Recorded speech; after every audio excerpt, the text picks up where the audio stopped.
Salamat kayo. Basta kung gusto mo mag-coffee, okay lang ba ito dito sa likod, ha? Wala din problema sa ako, ha? Now, ato sa ato ang first na topic. Ato ang topic karon, ang title sa ato topic karon is the highest form of preaching and lessons from the road to Emmaus. Yun sa'yo nakabalwa ng road to Emmaus. Ha? Familiar ba mo? Okay. Basahon na to ang pulo sa Luke chapter 24 verse 13 to 35. Oh, by the way, wala na tayong testimony portion. Kaya hindi naman siya Bible study. This is more of a worship service. So, kung na may testimony na gusto i-share, isulat na lang sa papel, ihulog dito sa box na i-box dito sa likod. Pwede na ko lang incorporate ang yung testimony kung ipilian ako tapos i-share na ako sa next service na to. Ang mga prayer request po dito po natin isulat, okay? Amen? Yes, na-box dito sa likod. Pwede natin isulat diha to. Prayer request, pati testimony. Kanang prayer request na to, ang puan na to na muna. Usa-usa. Dili lang during the service. Dili naman siya Bible study. It's a worship service na. So good na. Verse, Luke chapter 24, verse 13 to 35. Pasahon na to. The road to Emmaus. Now, ang panahon na kini, bago lang na matay si Jesus. Tapos, nabanhaw na siya. Pero, dili patalan mga disipulo niya, nakakita na nabanhaw siya. So, napayuban nga, ang nahibalan pa lang nila is ang crucifixion pa lang na si Jesus bago lang namatay. So, one either is a verse 13, magsugod na.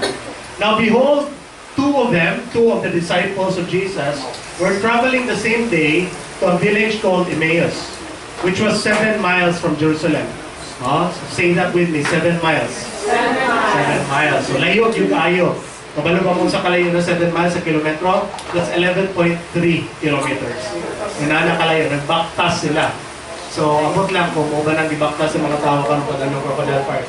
Marang bubo na to compared sa kining 12 kilometers. Okay, layo yun ang 12 kilometers. Kisa na ba na makaktas sa 12 kilometers din eh? Really? Wow, ato ang si Arman, who is from Lahat, and our engineer from Katiin, nakabaktas na sila. Kaya alam na sila dito sa bukid. Katong Bagyo? Katong Pablo? Tawa. Ilakaw nila, kay gigo sila sa Pablo. Pero praise God, the Lord has preserved her family. Amen. Praise the Lord. Hallelujah. So verse 14. They talked together of all these things which had happened. So nag-istoryanay sila about Jesus, about sa nagtapos sa crucifixion. Verse 15. So it was, while they conversed and reasoned, that Jesus himself drew near and went with them. So, while nag-istoryanay sila, nakikuban sa ila si Jesus, the risen Jesus. Mawala pa sila kabalo naman how they si Kristo. Verse 16, but their eyes were restrained so that they did not know Him. So, tisoban mga preachers na wala sila nakahila kay Jesus, kay nagtuon lagi sila kapatay na si Jesus. Pero tungkol aning versikulo 16, kabalo ta, kadili na tinuod. Ito yun sa Diyos, kapugman nilang pananaw para dili nila kailan si Jesus. E ibutan man dito, their eyes were restrained. Say with me, restrained. Restrained. So buti pa sa butan, gipugnan nilang mga mata para dili sila makaila sa iyaha. Okay? Verse 17, then he said to them, what kind of conversation is this that you have with one another as you walk and are sad? Kung sa man na inyong inaiskutan, anong murag sad man mo kayo? Anong verse 18. Then the one whose name was Cleopas, so we know the name of one of them, si Cleopas, answered and said to him, Are you the only stranger in Jerusalem? And have you not known the things which happened there in these days? So nakutala siya, kung sa may ginahisgutan ninyo. Kasi sila, awa ba kakabalot sa initabo? Grabe ka ayaw, dako kayo na itabo dito sa syudad sa Jerusalem. The crucifixion, they're talking about Jesus Christ's crucifixion. Kunya, ano wala ba mo? Taga-asa ba ka? Verse 19, and he said to them, what things? So they said to him, the things concerning Jesus of Nazareth. Sila kabalagin si Jesus in ang istorya. Who was a prophet, mighty in deed and word before God and all the people. And how the chief priests and our rulers delivered him to be condemned to death and crucified him. Verse 21. We were hoping that it was he who was going to redeem Israel. Ang pagtumak sa mga Hudyo, when the Redeemer or their Savior or their Messiah comes, siya ang mag-free sa ila from Roman rule. Kaya nasakop pa sila sa mga Romans sa kanang panahon ng kana. Parehas po sa ato muna, nasakop po sa mga Spanyol, sa mga Spaniards, sa mga Japanese, sa mga Americans. Sila, they were under Rome. Abi nila, ang Messiah is there to free them from Rome. Indeed, ano sila, besides all this, today is the third day, since these things happened. So, ikatulo na ning adlaw. So, nabanaw naman. Kung sabi nakita mo kay Kristo, 3 days after siya namatay. Nabanaw siya, right? The third day. Verse 22, yes, and certain women of our company who arrived at the tomb early astonished us. When they did not find his body, they came saying that they had also seen a vision of angels who said he was alive. So, nag-istorya sila na yung kauban ng mga babae. Pag adto nila dito sa lupungan ng Kristo, gingnan sila nga sa anghel, nakita daw sila ng anghel, gingnan daw sila sa anghel, nga buhay si Kristo. Verse 14, and certain of those who were with us went to the tomb and found just as the women had said, but him they did not see. So, gantuan na mo, nakita na mo nga walay tao sa sulod sa lubungan, pero si Kristo mismo wala na mo nakitaan. And then he said to them, O foolish ones, and slow of heart to believe. So si Kristo, ikasabaan niya katong duha ka disciples on the road to Emmaus. O siya, isulti, foolish ones, and slow of heart to believe. So say with me, foolish ones, yeah, slow of heart to believe. Muna siya ang duha ka pinakadako nga problema sa lawas ni Kristo karong panahon na. We'll get there later. Verse 26, ought not the Christ to have suffered these things and enter into His glory? So dapat ba, di ba si Kristo dapat maging siya moagi anak? Nag-expound ito si Jesus about this that He told His disciples. And verse 27, and beginning at Moses and all the prophets, He expounded to them in all the scriptures the things concerning Himself. So remember, ang panahon ng kana, ang only Bible nila is the Old Testament. So nasa ilahang Moses, which is the first 5 books of the Bible. Genesis, Exodus, Leviticus, Deuteronomy, Numbers, kato. Tapos, ang prophets, Jeremiah, Isaiah, Ezekiel, Hosea, kanatanan. He-expound niya to them all the scriptures concerning things concerning Himself. The disciples' eyes opened. Muna siyang title sa next part.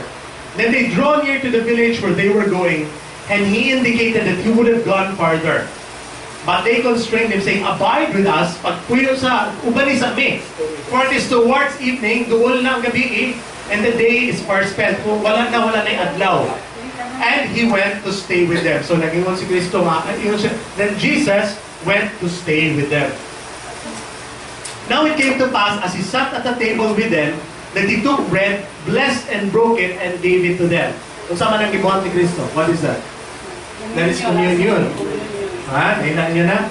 Verse 31, then their eyes were opened, and they knew Him. So nailan nila si Kristo.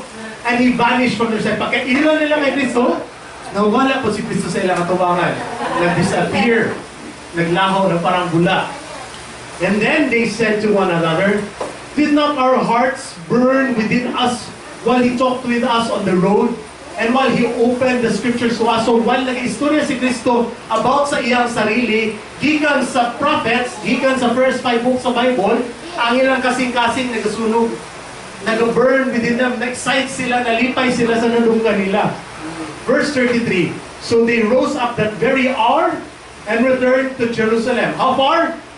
7 miles.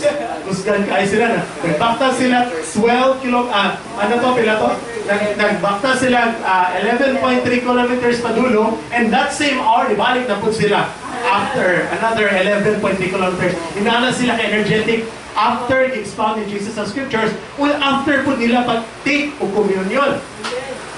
Verse 33, so they rose up and returned to Jerusalem, and found the 11 who were with them to gather together, saying, so na ay 11 pang disciples. So kato 11 disciples, kinsa to?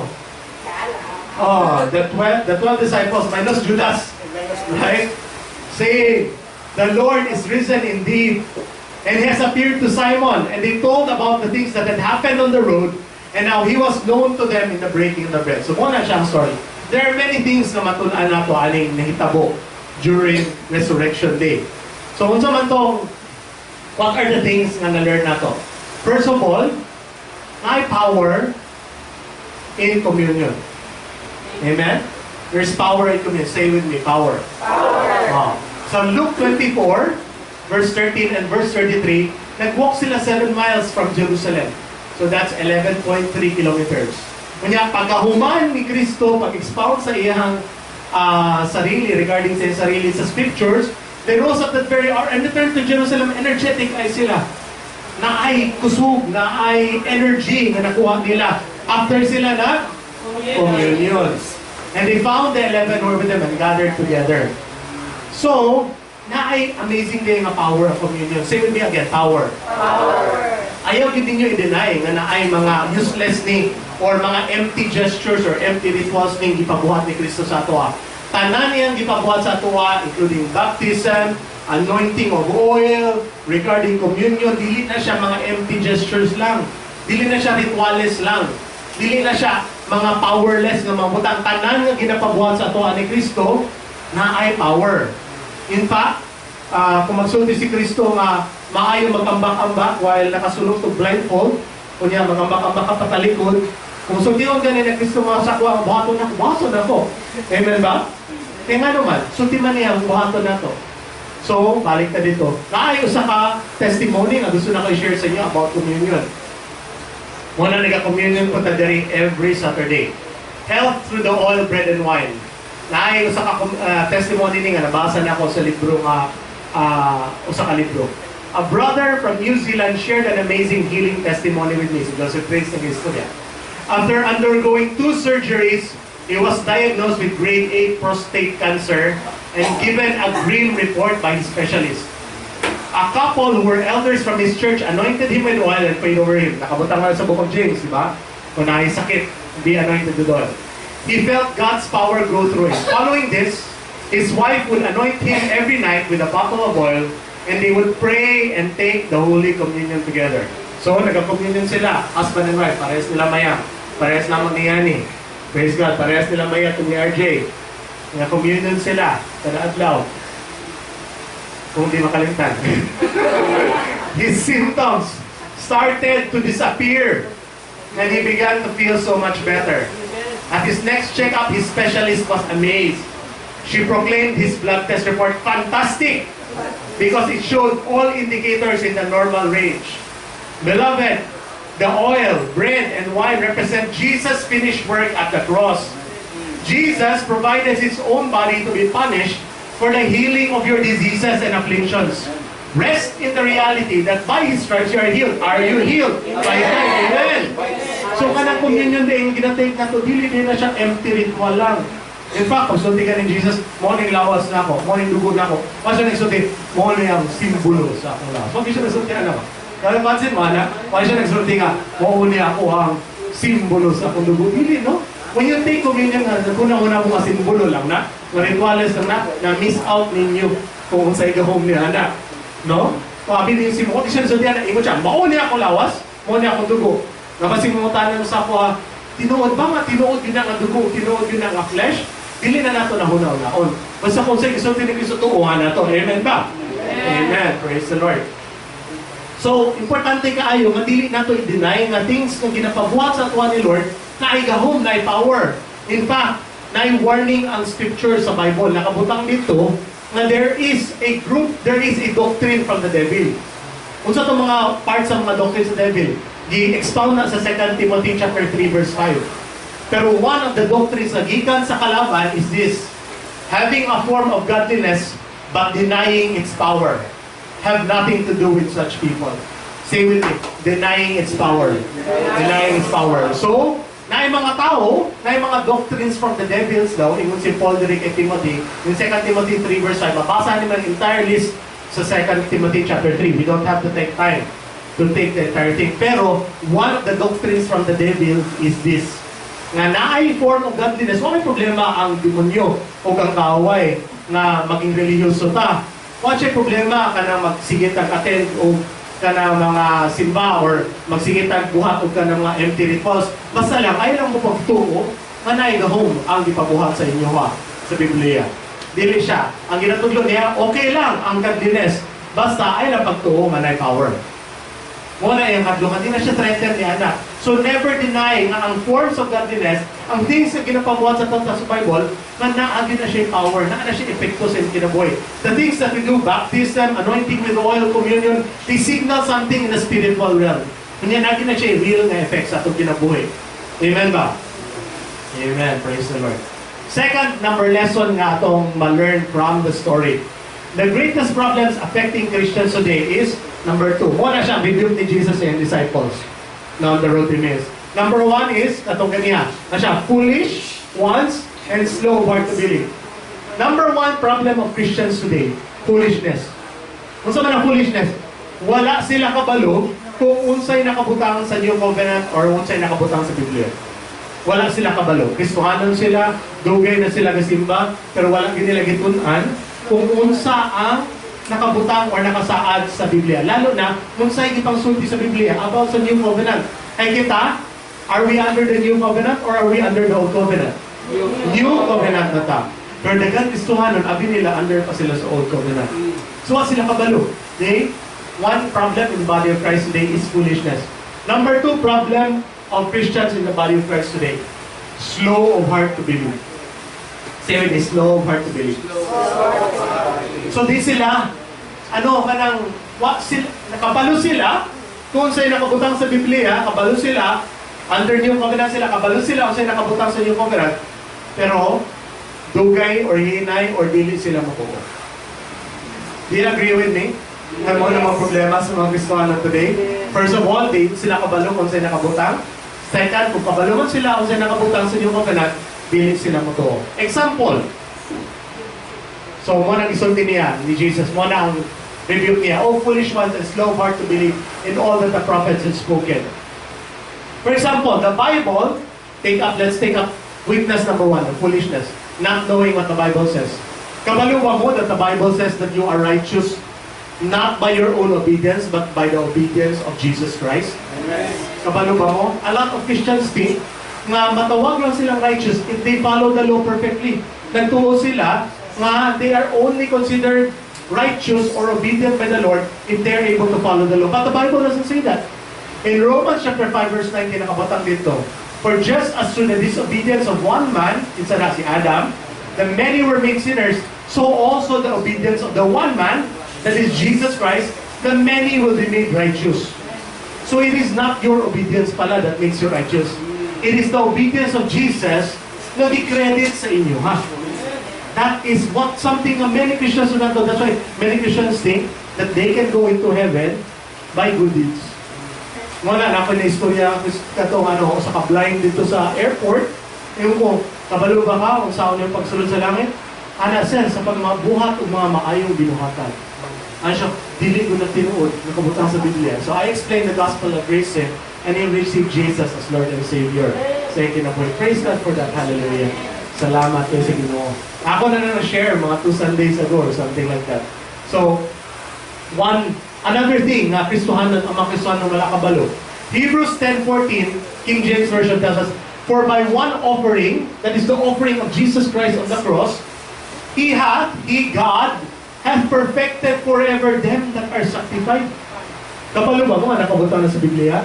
Now, by one offering, the offering of Jesus, i-perfect na ta ni God the Father. Kita nga, sanctified. Kinsa ka ng sanctified din? Kung sa mana, we are the sanctified of the Lord. We who have received, idawat natin si Jesus as Lord and Savior, iyatang gihimlo, iyatang gilimpyuhan, kung yung gisanctified na dili na tahugaw sa iyang pananaw. Kaya gilimpyuhan na tao, we are sanctified. Kung sa pananaw niya, dili pa perfect ang ato ang behavior. Dagan pa tayong imperfection, masimpihan pa tayo every once in a while. Pero tungod sa gibuhat ni Kristo, ang pagtanaw sa ato ang Father sa ato is perfect na. What is that? Perfect in sanctification, perfect in righteousness, perfect in holiness na sa pananaw sa Diyos nga mahal.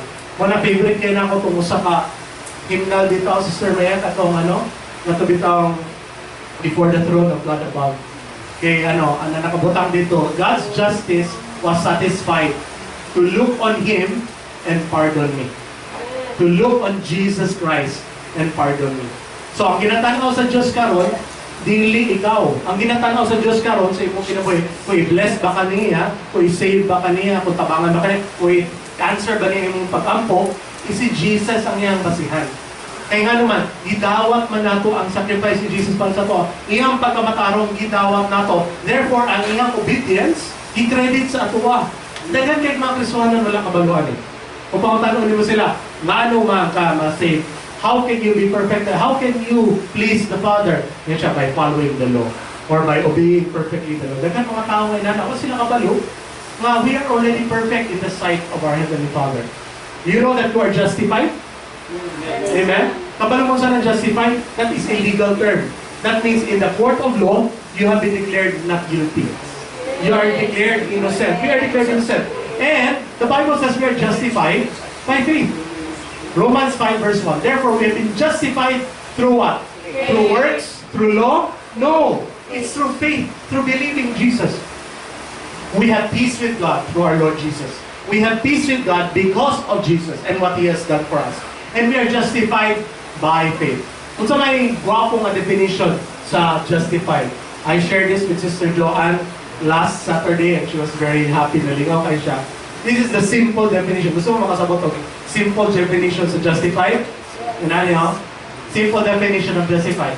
God treats me justified, never sinned.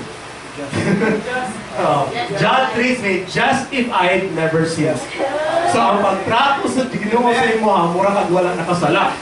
O na siya, ang buti ko lang, just if I never sinned. So, justified. That's the simple and easy definition. You are saved, you are blessed, because God treats you just if you never sinned at all. Hallelujah. Praise God. Let's give the Lord a clap offering. Thank you, Jesus. Oh, the second problem of Christians today is that they know the Bible, but they don't believe it. Ephesians chapter 2 verse 8, very famous verse. By grace you have been saved through faith. And can I say it? This is not just spiritual salvation. This is salvation in every area of your life. And ano man, it comes from the Greek word sozo, which comes from the Greek word soteria, which means total salvation. Salvation not only in your spiritual life, but also salvation in your family, salvation sa imong finances, salvation sa imong healing, sa imong lawas. It includes every salvation. And that not of yourselves, it is the gift of God. So that salvation is by grace through faith, according to Ephesians 2, and it is a gift. Say with me, gift. Gift. Kung sa man ang regalo, kundi pa sa butanan, di na mo mabayran. You cannot pay for it. Kano sa papa mo nga nakadawat mo regalo sa Christmas or sa inyong birthday, unya, bayaran mo, hino mo, pila na rin na brad, yung magigastuhan na ako takang refund. How will the person who gave you that gift feel? Basta i-offer mo, nga bayaran mo ang gift nga gihatag niya sa mo, ma-insulto siya. Eh nga, a gift is freely given. A gift is given because you love or you have affection for somebody. Anak po si God, itagaan na gift of salvation. Kaya Christians are asking, kailangan mo ipakita sa Diyos na imuhang kailangan mo i-earn ang salvation na gihatag sa Ginoo sa imo. Isang regalo na siya. Kailangan i-earn mo by your good deeds, i-earn mo ang blessings sa pagpangalagad mo. Mo na ginatudlo nila. Hindi nila na siya gift. They are teaching. Nakabutang na, everybody knows this verse. It is a gift. Pero still, Christians do not believe. Everybody knows this verse. But they are slow to believe that salvation is by grace and salvation is a gift. Usa pa nga, famous kayo nga verse. Oh? By the way, ang grace, dili ma-earn. Dili siya. Ang grace, opposite yun sa works. Ang law, opposite yun sa grace. Ang works, opposite yun siya sa faith. Tanawa. Dili man yung masakol. Kasi kung sinusunod mo, kailangan ibalansin na to. Ganyan ng mga Kristiyano sa tiyana. Ibalansin na to ang law of grace. Dili na to pwede nga puro lang ta grace. Dapat natay law gamay. So, muna nakabutang sa Romans chapter 11 verse 6. And if by grace, then is no longer of works. Otherwise, grace is no longer grace. But if it is of works, it is no longer grace. Otherwise, work is no longer work. Mo bitaw mo si Kristo, madili ni mo pwede isagol ang new wine into old wineskin. You will lose both. Kaya kung magtudlo ka nga ang grasya na imo salvation, pero kailangan ni mo i-earn, wala na dili na siya grasya. Kung magsulti po ka nga, kailangan ni mo, salvation, you are saved, free gift na siya, pero kailangan itrabaho gyapon nimo. Kung work na siya, dili na siya grasya. Dili na pwede isagol ang duha. Murag sila tubig at langis. Hindi na siya pwede masagol sa kung saan mo shake sa bata, dilikat mo teleserye ako. Kaya mo rin kayo nagtatanawan dito rin ka. So, padayon ta. So, diligid na ito, ibutang atong sarili under the curse. Kinsa may gusto maging under the curse din eh? No. Ano man? You are saved by grace through faith, right? We are saved by grace. Pero there are Christians, ingon ko last time, sa last na ito ang service grid, na Kristiyano nga makadawat og daghan gikan sa Diyos, na Kristiyano makadawat og healing, makadawat sa prosperity, makadawat sa blessing, yung bandili. Eh nga naman, ang uban, because they see more. First of all, some Christians see more. Mas kabalo sila sa scriptures, kabalo sila, mas magtuo sila sa scriptures. Kaduha, it is because some people place themselves under law. You are already saved by grace. You are not under law. You are under grace. Mo na kabutang sa Romans chapter 6 verse 14. Pero sa Galatians 3 verse 10, nakabutang niya, but those who depend on the law to make them right with God are under His curse. Naku, delikado. For the scriptures say, cursed is everyone who does not observe and obey all the commands that are written in God's book of law. Wala maging perfect sa tuwa. Wala maging makafulfill ni anak tanan. So if you depend on the law to make you right with God, you are under a curse. Ayun, butang mo sarili under the curse. Kay God, man will always operate with your free will. Amen ba? Say with free will. Free will. Wala'y taong mapuguson sa Ginoo o makasulod sa langit. As in, halos tanang tao in the free world, in free countries like this, tanang tagaan o at least 3 opportunities na dawaton nila si Kristo. Kung dawaton man nila ang salvation or dili, kung matuo ba sila or dili. Hindi sila makailangan ito nga, ay, wag mo po naman kita ganong opportunity masinod. Sa inaling nga lugar nga kini, nga free ta, nga makaduokan mga messages of the gospel sa TV, sa atong radyo, bisan asa tamulikon ay simbahan, bisan asa tamulikon ay bisan asa nga trabahuan na ay Kristohanon dito, kitang tanan na agyo tayo opportunity. Pero, if you are under grace, ayan yung butang mo sarili under the law.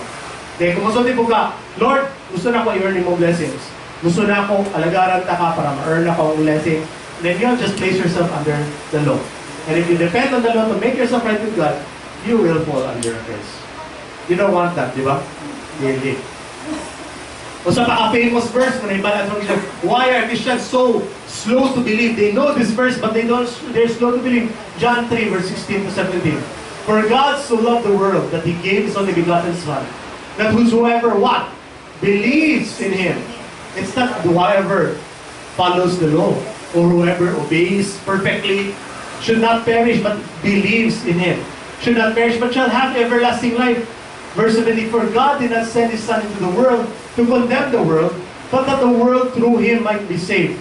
Antod karon makadawat gihapon kong mga text na God is angry at this country. Kung dili sila mag-repent, iyang patsyon ang mga tao dito, iyang padalaan ng tidal wave, padalaan ni earthquake. Minsan nakabutang din sa 1 Peter na God is not willing that any should perish, but that all should come to repentance. So God is not the one killing them. He's not the one sending these diseases and these tidal waves and these calamities because God does not want to destroy people. Mo pa nakaila sa iya. God did not send Jesus to condemn the world. Giningon nila nga, dapat mag-repent sila kaya kung dili sila mag-repent karon na, condemn din sila sa Ginoo, patsion din sila sa Ginoo, na, padala din sila sa Ginoo mga tidal wave, padala din sa Ginoo mga drought, padala din sila, dili. When God sent His Son, it was not to condemn the world, but to save the world. God is not confused, but Christians are confused. How's that? No? So muna ingon siya. So si Jesus, ingon siya, He said to them, O foolish ones, and slow of heart to believe in all that the prophets have spoken, ought not the Christ to have suffered these things and enter His glory. Verse 27, and beginning at Moses and all the prophets, He expounded to them in all the scriptures concerning Himself. So Jesus just gave us a perfect example how to preach the Word of God. How do we preach the Word of God? Kung sa may isultin niya, verse 27, and beginning at Moses and all the prophets, so si Moses is the law, right? Genesis, nagkikik mo pala dito, dito ang 10 Commandments. And the prophets, nagkikik mga exhortations dito. He expounded to them everything that they should do and they should not do. O ba na nakabutang diha? No, that's not what it says there.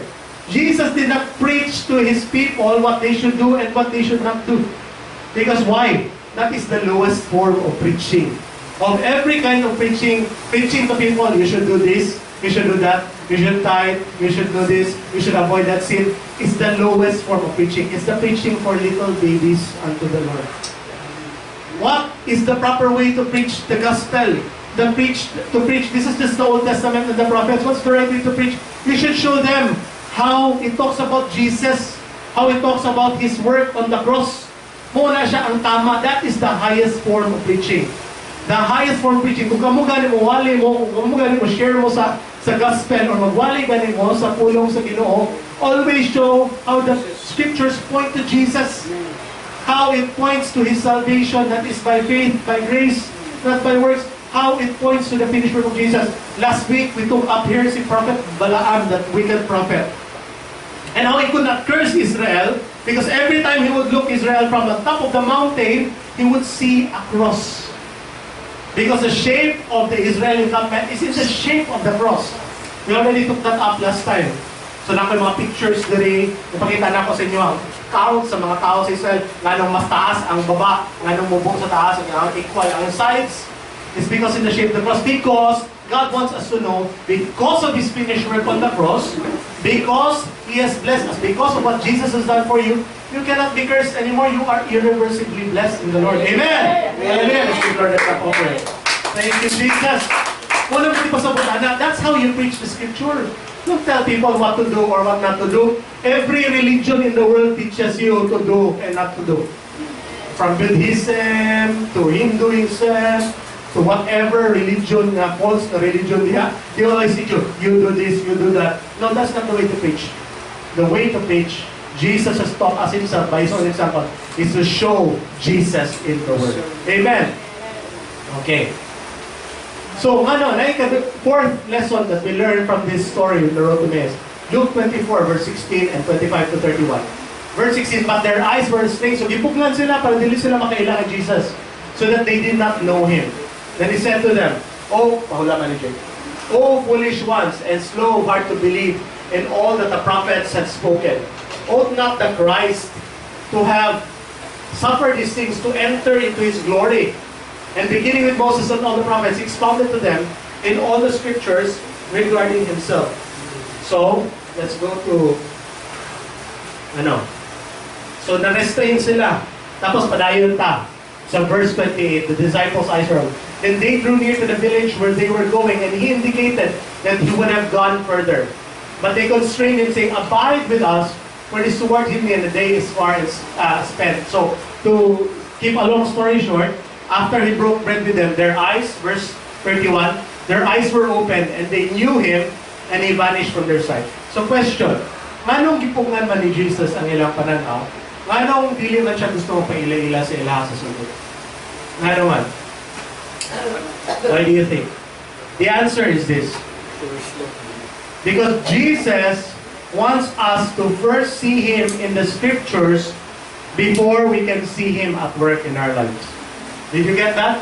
Jesus wants us to first see Him in the scriptures before we can see Him at work in our lives. So, He did not show Himself to be Jesus Christ, their Lord and Savior, until He explained us niya from the Bible kung kinsa gid siya, kung unsa gid siya, kung unsay ginasulti sa pulong sa Dios bahin sa iyaha. Because Jesus doesn't want you to keep looking, before you can see the works ni Jesus in kinabuhi, you have to first understand. Muna ginasulti na ako, some Christians receive more, some Christians receive less because they see more. They see more from the Word of God. Some Christians think nga, Lord, kung tagaan ako nimo mga daghan kay bilang Lord, bayaran nimo tanan akong utang supernaturally. Kung imo ang i-bless akong family, Lord God, kung tagaan ko nimo maayong nga trabaho, then Lord, magdalagan na gyud ko sa imo, tuo na gyud ko sa imo, I will believe, I will become a super Christian, I will be a powerful witness. Tama ba na? Will that work? No. Nga naman, God doesn't want us to be dependent on miracles for our faith in Him. Right? Can I prove this from the Word na dili makatabang ang miracles sa imong faith? Can I prove this from the Word? Look at the Israelites as they left Egypt.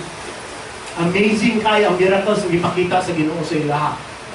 Ipakita sila daghan kay mga plagues sa Egypt. Until last, nag-give up na din si Pharaoh. Ipanakaw na din sila. Ipakita sa Diyos nga i-open up niya ang Red Sea. Kaya pag human nilang tabok, isarado niya ang sea, nangalunod na ng mga Egyptians.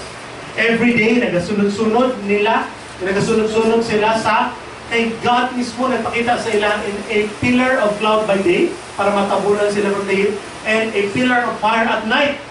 Amazing! Ayaw na pillar of fire dito ka nagasunod-sunod sa ila. Sila yung mana, ditagaan sila provision from the food na nagkaroon na lang every day. Mamata sila na ng pagkaon niya on the ground. All they have to do is gather it. Amazing, powerful, mighty miracles. But did they easily believe? No. That Israelites were very, very hard-hearted. In fact, ang tawag sa Diyos nila, you are a stiff-necked people. Sige ba, nasakit ilang dito? Dili.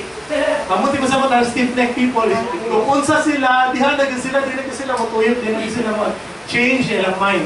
In fact, sa kapastor na kong amigo nga nag-adto sa Israel, one of the hardest people to share the gospel to are Jews and Israelites. Sila pinakagahit ulo sa tanan. And it shows you na dili di tungkol sa milagro, mga tao mag-believe or dili maging hard-headed. Kaya nga, daghang kay sila miracles na and still they were very hard-headed. So never say, Lord, kung ipakita ka mo daghang mga milagro sa kinabuhi, magtuon na yun ko. Dili. Pagtuon na daan, igsuon. Then, pakita din mo mga milagro sa ginawa sa ginawa. Amen ba? Right. Daghang kay mga tao na sa di, Lord, kung i-provide lang ni mo tanan mga riches, Lord, tanan ako pangandoy, bayaran na ni mo tanan ako utang. O Lord, kung tagaan ako yung house and lot, kung dihan ako matulor, dihan ako malipay, Lord. Tama ba? Tama ba? O, dili. O, nabaya. Pero, tama ba, dili? Kaya nga no, example sa pulong sa Ginoo nga, usa ka tao nga naa sa ihatanan. Kinsa to? Ha? Si Solomon. Nasa yata ng tanawa yung exulting ni Solomon sa Ecclesiastes chapter 2, verse 9 to 11. So I became greater than all who had ever lived in Jerusalem before me, and my wisdom never failed me. Anything I wanted, I would take. So tanan, makita siya gwapong babae, iyahan na. Makita ganun siya ganang kabayong gwapo, iyahan na. Makita siya gwapong furniture, iyahan na. I denied myself no pressure. Walay kalamig. Ngayon, ginenay siya sila. Tanan. Ikuha niya. Remember, Solomon had all the gold. He was the richest person that ever lived in this earth. I even found great pleasure in hard work, a reward for all my labors. Kabalo ko siya mag-take of satisfaction sa iyang trabaho. But as I looked at everything I had worked so hard to accomplish, it was all so meaningless. Like chasing in the wind.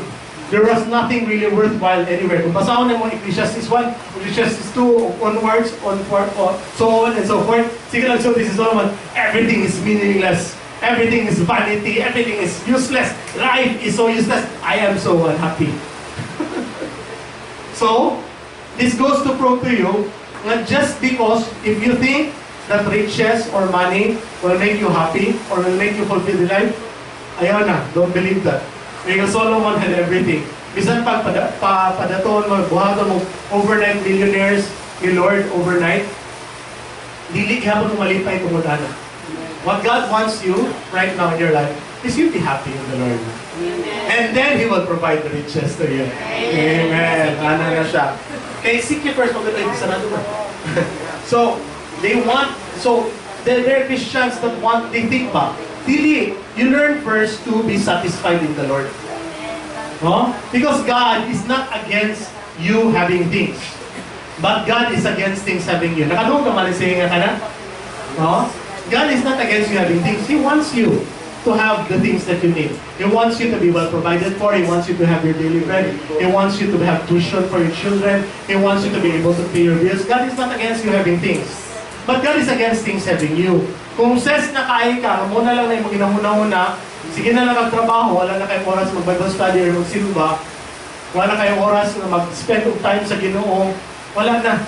Ang tingin na, gibuhatan ng mga idol ng utang. Yeah, God is against that. He does not want us to be so atat na makuha na to ang riches nga unsa nga murag mo na nag-occupy sa tong kasing-kasing. Ganun rin na lang nato ginahuna-una, kwarta. Ganun rin na lang nato, nasa akong kasing-kasing, kwarta. Ano na nila, every time tamang istorya, kwarta, dili. God does not want things to own you, but He wants you to own things. Amen. So what is the solution to that? What is the solution to that? The solution is found in Psalm 37 verse 4. Delight yourself also in the Lord, and He shall give you the desires of your heart. So the answer to that is actually find your satisfaction in Jesus. Kabalong ka, Jesus is the only thing in this world that satisfies. Solomon had everything, he was very happy. Okay? He let his things bring him far away from the Lord. He let his things bring him far away from the Lord. So he was very unhappy. So the Israelites had every miracle. They have every provision in the desert. But you know what? Kahit di ako sila tulog. But you know what? If you find your satisfaction in Jesus, if you say, Lord, I'm so happier in my life. Lord, Ikaw na bahala sa akong mga needs. I will entrust them to you, Lord. Ikaw na bahala sa tanan. Basta ako, Lord, I will just enjoy worshiping you. I will enjoy studying your word. I will enjoy gathering with your people and praising you. Kung kana imong concern, kung you find your satisfaction in Jesus, ang desire sa imong kasing-kasing, ihatag ko sa Diyos imo. Wala siya sikreto. And that is the secret to immunity. Immunity from what? Immunity from hard-headedness sa mga Israelites. Immunity from unhappiness like Solomon. Kasi Solomon, he forgot the Lord naman. But if you find your satisfaction solely in the Lord, then God has no problem giving you these things. Because He knows that these things will not bring you away from Him.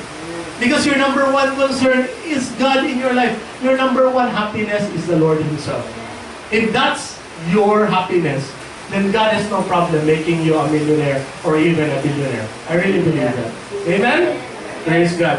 Kung si Yanni bitaw, she loves this verse kining Psalm 37 verse 4. Kining, nana siya sa iyang computer desktop. Kunya, nana dito, own your dreams. Naay kanang wallpaper dito. And muna na, she's enjoying herself in the Lord right now. She's serving the Lord. You know how long it takes her to finish ka ng mga PowerPoints na to sa mga songs? Magkabigaw na siya. Sometimes naglaw na, nagabuhat pa na siya na. But what's she doing? She's enjoying herself in the Lord. She's just delighting and praising the Lord and listening to the worship songs while she makes that. You know what? The Lord gave us a wonderful blessing. Lately, among balay, kailangan ng mga repairs.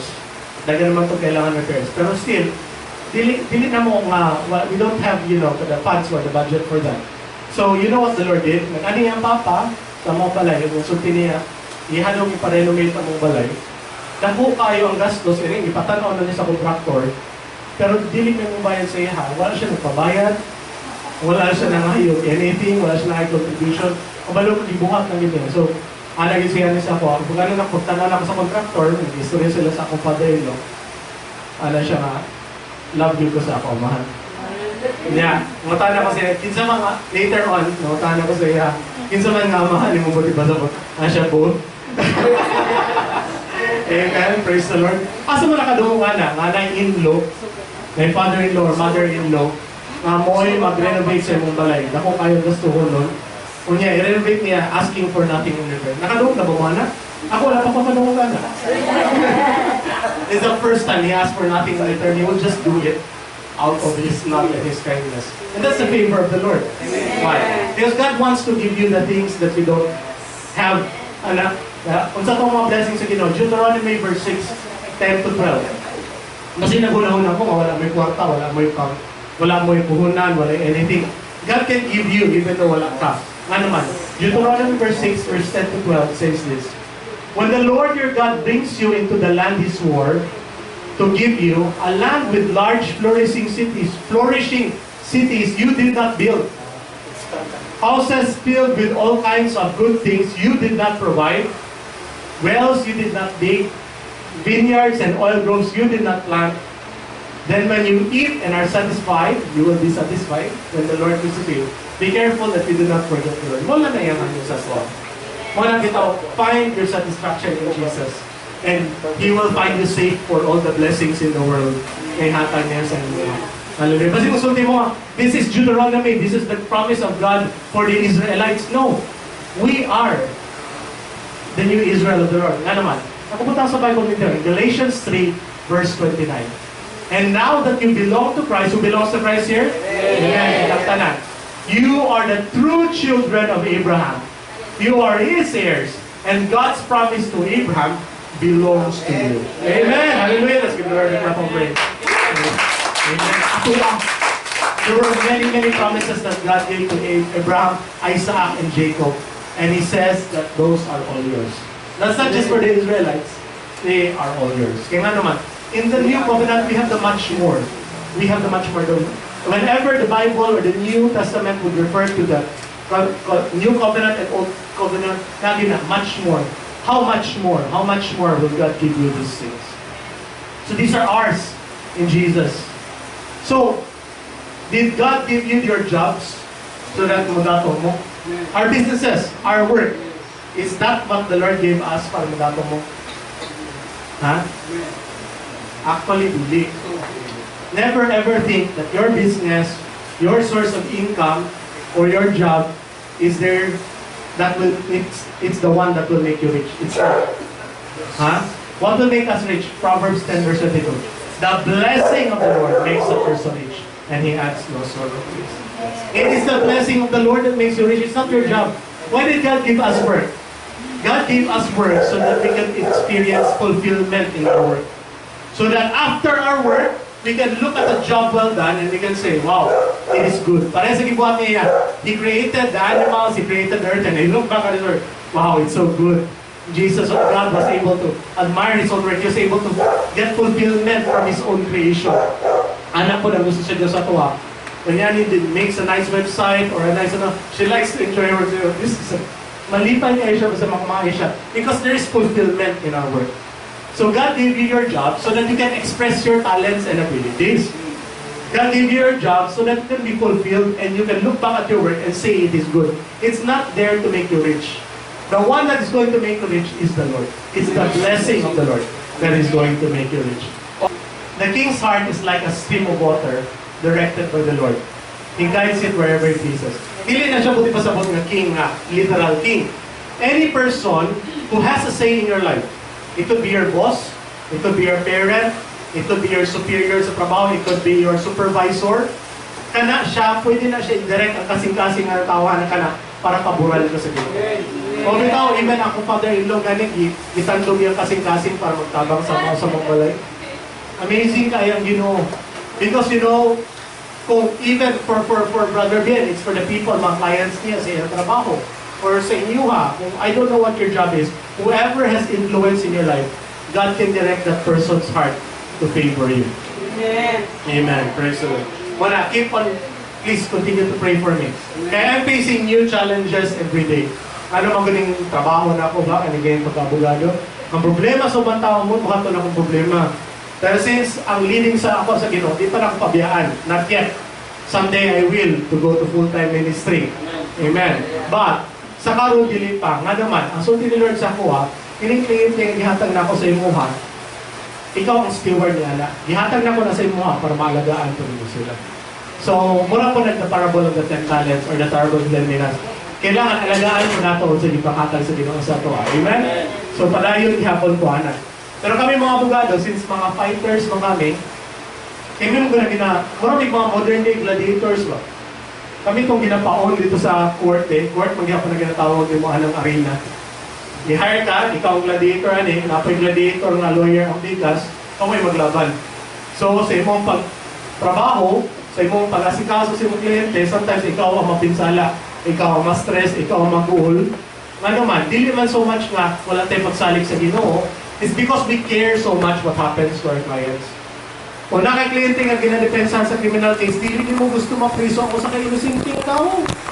Stressful kayo na, kailangan yun, hindi ka masintiyan. Kung nakakliyente nga naay properties nga dako, dili mo gusto maagaw lang na sa mga squatter o sa mga tao na nagapuyo dito. Stressful kayo na because you want to protect them because God has given them in my care. Muna, I still need your prayers niya. But please, continue to pray for me talaga. Kasi Paul, dito, sige mo siya pangayong prayer sa mga tao. Not because God will not work o dili mo pray, but this is God's way of giving you His blessings. Kaya kung sa prayer mo, ginanakita na ako. So, praise the Lord, makaibigan Kaya kita magod, kita Kristuhan, dili ko di pasabot, na exempt ta sa problema. No? Dili, I taught this to you sa Sundays ago. 2 Corinthians 4:17. Ang mga problema nato do is only temporary and temporary lang. Nga naman, I promise sa Ginoo, 2 Corinthians 4:17, our present troubles are small and won't last very long. Dili kay taas ang ato mga problema. Mubura. In fact, amazing kayo ang pulong sa Diyos. Because when God describes evil day or the day of trouble, one day lang yung ginasulti. But when God describes in the Bible good days, daghan ang days. Tanawa. Ephesians 6:13. Therefore, put on the full armor of God, so that when the day of evil comes, you may be able to stand your ground. So when the day of evil comes, napagin sa Psalms, nakabutang pagin sa Psalms, when the day of trouble comes, Lord, you will protect me. When the day of trouble comes, I can take shelter in your Lord. So, usa lang ka day. Ang problema na ito, one day lang. Pero kung good days gani, blessing gani, kalipay gani, agikan sa Ginoo, daghan. 1 Peter 3:11. Whoever would love life and see good, what? Days. Daghan. Must keep their tongue from evil, keep their lips from deceitful. So, daghan. Basta good days gani, sagan. So, unsay pwede pa sa putana? Una ka sa Ginoo, mas taas ang imuhang kalipay, mas taas ang imuhang enjoyment, mas taas ang imong blessing ng mga days na nalipay ka kaysa sa mga days na nag-isod. Pero dili ka exempt from trouble. Mobitaw nang hindi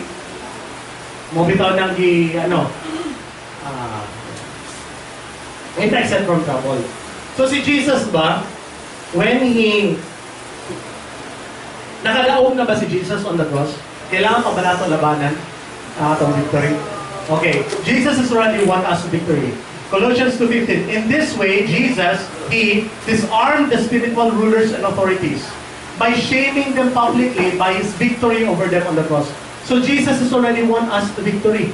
There is nothing to fear anymore because we have already won because of Jesus. But there is still something that we have to fight.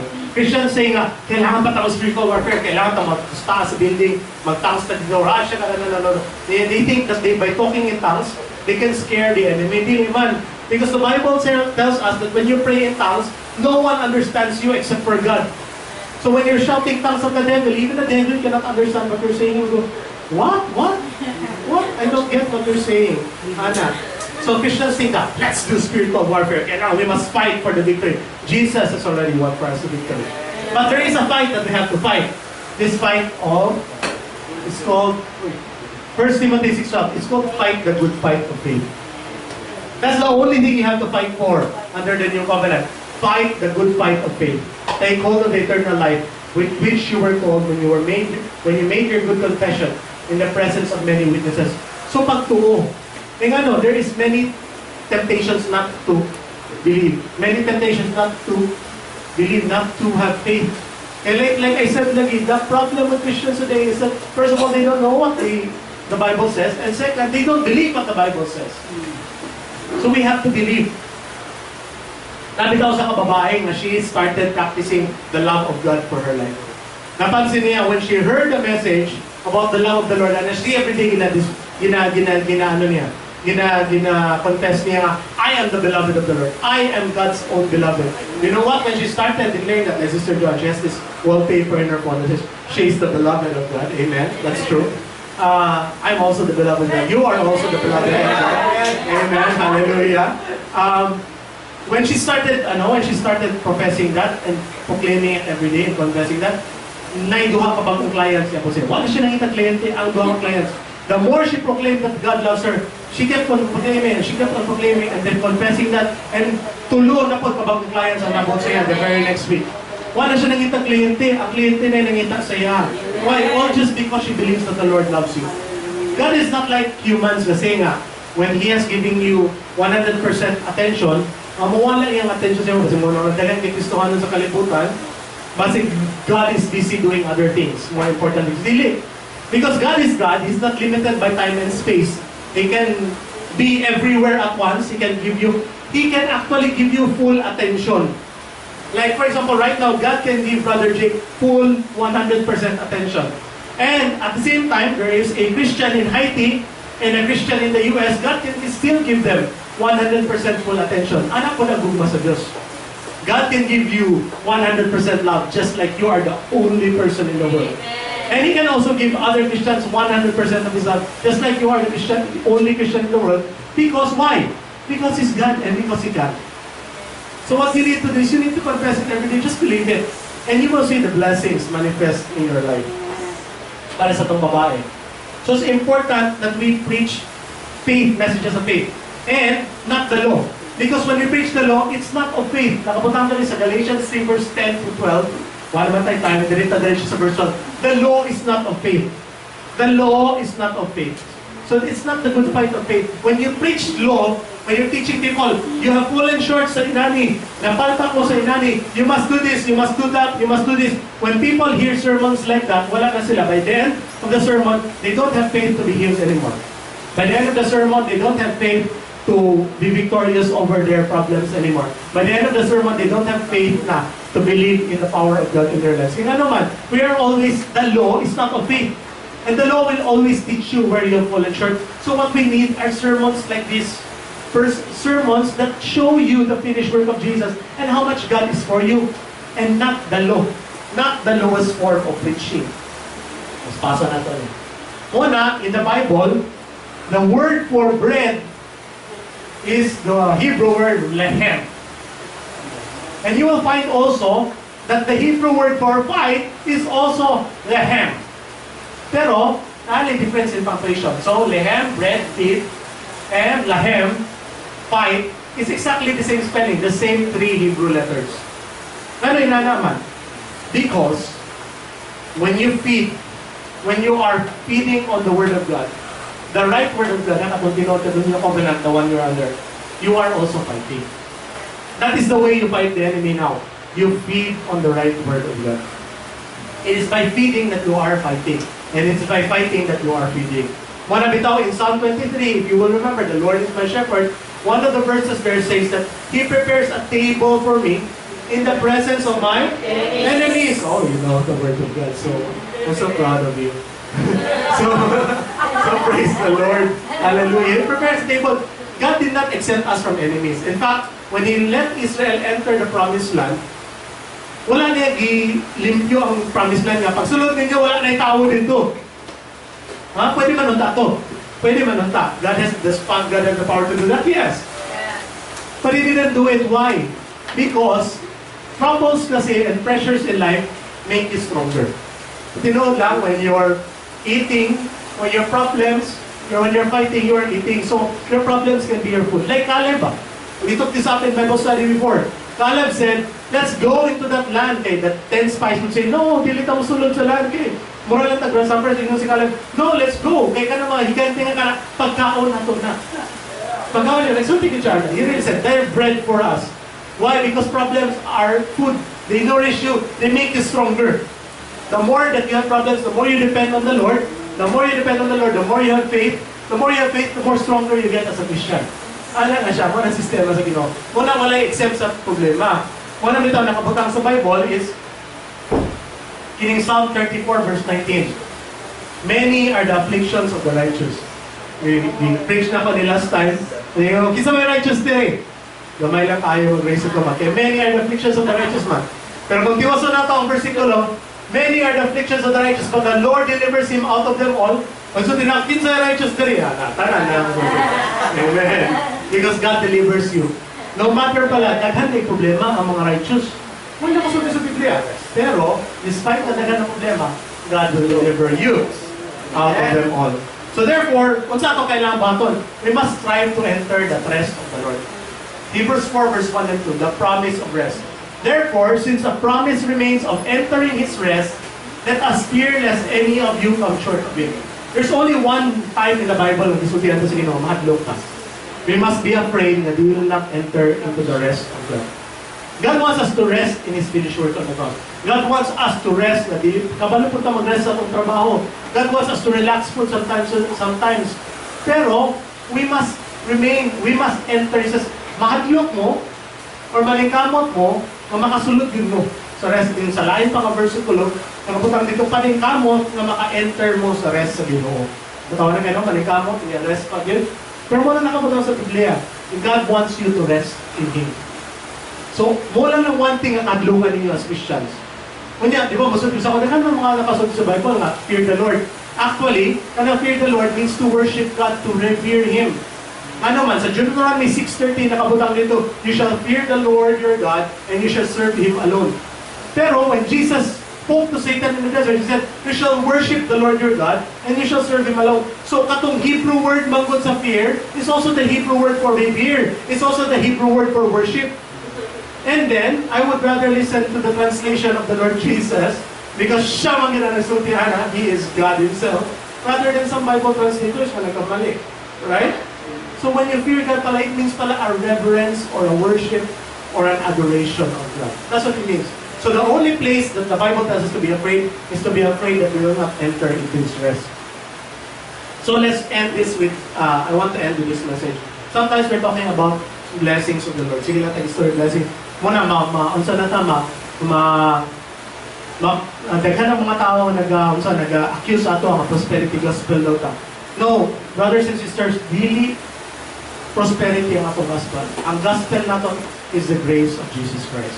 Nakabutang nila sa Bible, in Galatians chapter 1 verse 6. Nakabutang dito nga, ang grace sa Ginoo, muna siya ang gospel sa Ginoo. And it is not, prosperity is not the gospel, but Jesus in your life will bring you prosperity. Jesus, the gospel of Christ will bring you that prosperity. Ano man, Christians say nga, dili mo tuwa na kay prosperity gospel na. Pero at the same time, mag-pray sila that God will bless their children, that God will protect their families, that God will bless their business. What is that? That's hypocrisy.